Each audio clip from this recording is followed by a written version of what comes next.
Well, hi everyone. We're doing some modification changes to the Cobra 2 Plus today. I want to do the Cobra 2 Plus as an experiment first because it's really not a main machine. It's kind of like sitting here for parts or something right now. Since I've got the machine in, I haven't been using it because I keep having failure or problems with the product. The quality of the product is a problem. It's not doing it on the Cobra 2 Max, but the Cobra 2 Plus seems to be having a number of issues with it. So I'm going to do a modification change and just test it and see how this works. This is an easy recommendation, but I think it's something that the Cobra 2, it's going to benefit the machine at least. So we're going to try it and see how it all works out. There's the Cobra 2 right behind me right now. The Cobra 2 Max is running. I've got production print stuff going off. What else is new, right? So we're going to try this one, see how it works.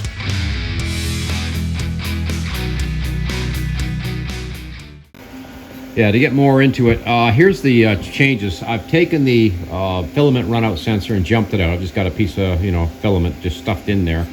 The Bowden tube is right here. I've disconnected it from this end. We're going to mount a spool holder up here at the very top and feed it down, straight down in. We're going to run roughly about center, and then that way we can come straight into the extruder and just run out. We won't have the filament sensor anymore. That's about the only thing we're really losing.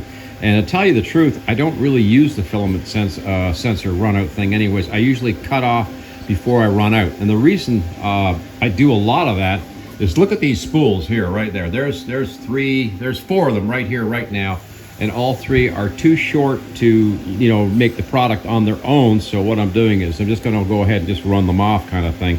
But what I wanna do is put this kit on top. Now, this kit here is from Amazon, so you can I'll provide a link in the description below where you can find this kit. It's actually for like an Ender 3 or something, but I think it will really apply to any machine because as long as you have the aluminum extruded type construction, you can use these screws with the little, with the little wee T-nuts as they call them. And it comes with a really basic assembly. This thing has roller bearings in it, or ball bearings in it, so it's kind of cool because it will actually roll. I've never seen that before. That's a good upgrade. This is partly from, I think it's from Creality as a matter of fact. And this will go right on the very top, right up there on top. And then that will allow me to run the spool straight down over top of the extruder. And that will be a good upgrade. And it'll mean the machine takes less space as far as footprint goes. Really, I'm a little tight for space here. It's kind of a bad plan, but it is what it is. So let's get this thing mounted and see how it works. Okay, we're still running on the other machine, but I mounted this up on the top right here with the nuts. The flat piece, of course, is right, as you can see, is right there. And I got the spool on. The only problem I'm seeing right now is that this is not really well kept on the spool here. So if the machine bounces a lot, I'm a little bit concerned that might come flying out of there. But I guess we'll try it and we'll run it and see how it works. Look at this. It just doesn't take much to get over that. I don't know. I've had some problems before with this sort of thing. So we've come down straight down through here to the extruder, fed it all the way to the bottom, so we're all set. We're just firing up the build plate now, and we're gonna go ahead and make run a test product, I guess we'll call it. This is a brand new product, just come off the plasticity the other day, so not really sure how this is all going to work, but yeah, there she is there on the machine getting ready to rock and roll, and we'll just sort of see how this goes. It's a simple enough thing, but like I said, it's just aggravating, and I might even end up buying another one of these and doing the same thing to this, because this one here, it's right beside me here on the Cobra 2 Max. I've had this thing get off the back side and get hung up and not feed all of a sudden, so it's been a problem. And also when you come down here, you're really feeding a tight corner right in here through the filament sensor to get up into the Bowden tube. Not a good setup. So I think what we do look at is just this direct drive like that, straight on through and then straight to the plate. I think it's a good setup. Okay, temperatures are good. She's homed herself. She's homed the plate. She's coming down, so yeah, let's see how it all works out. This was designed with the use of plasticity, and it's actually a mechanical drawing, so it should be pretty good, I think. But the problem I'm having is mostly, to tell you the truth, is the infill and the support never seems to work well on this machine. It comes off, it's really messed up really badly usually. and yet everything else on the other one, the Kobra 2 Max, not a problem. This one here, nothing but problems. So, you know, this one starts and does the opposite thing of the Max for some reason. The Kobra 2, I don't know. It's well, here she goes. She's going to start putting some stuff down for us, I hope. Now, the other thing I'm going to be doing is going to be pausing the machine and changing that spool and up, you know, putting another half partial spool on once we get, well, once we start burning off this spool. Now, let's see how we do, because I've had, I guess you could say, quite a few problems with the Kobra 2 and this particular machine, and I'm really not too happy about it. This is a refurbished one from Anycubic too, which I don't think that has anything to do with it, but it's already made something funky looking. Another blotch over there. Let's see how we do with the big circle. We're making a big oval. It's in about the middle of the build plate, or should be. It was on a 45-degree angle according to the slicer, but I tell you, the software just doesn't have me, yeah, I'm not convinced. This is a pretty straightforward piece too. It's a flat plate. It has a couple of locks on it, and as you can see, there's some support over there where there's going to be it's a chamfered hole and stuff, and then there's a big terrible finger hole over there on the plate that is made, which is part of the, you know, it's part of the drawing. So we're just going ahead and doing it. This is actually based on from an engineer over in Phoenix, Arizona, that sent all this information back and forth. So this is actually, we'll call it his fault. Yeah. Okay, so she seems to be doing okay. The good thing is that she doesn't have to fight with the Bowden tube or anything. It's just nicely feeding off the top, real smooth.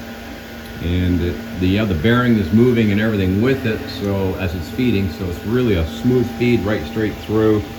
I'm liking what I'm seeing so far. But like I said, the only other thing I got to do is remember I don't have filament runout sensor, so when I see that I'm running out of filament here, I'm going to have to be able to, you know, pause the machine, change the spool out, and then go back at it, kind of thing. And I think we can do it.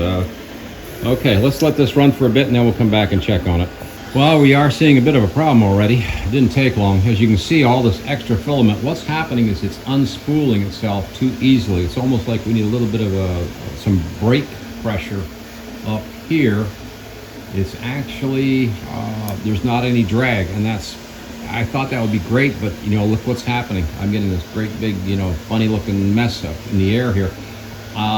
It should be all right at this point. You know, there's no reason to, you know, be too concerned, but the problem is if this gets too far out and gets into a corner like over here or something and starts to hang up or something, or even jump the spool itself or something, you know, it could be a problem. So like I said, we're gonna just keep an eye on it all and just see how this works. I'm thinking it might be okay. I might be just, you know, worried about something that's not going to happen. I just don't know yet. Okay, it's been about an hour, and we're looking up here, and you can see it's free spooling quite a bit. It's getting a little bit out of control here with the free spooling, but I think I'll tell you the truth, I think it's going to be okay. It's just, yeah, I'm just nervous right now because this is the sort of thing you want to leave these machines running for hours without, you know, supervision at some point.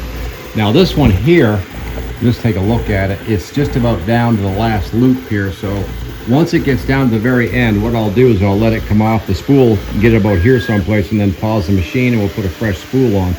I really like to capture as much filament as I can off of every spool because I'm a print farm, and this is theoretically could be extra money in my pocket if I can, you know, use that little bit of what's left over on each spool. It's great because it helps in the return, right?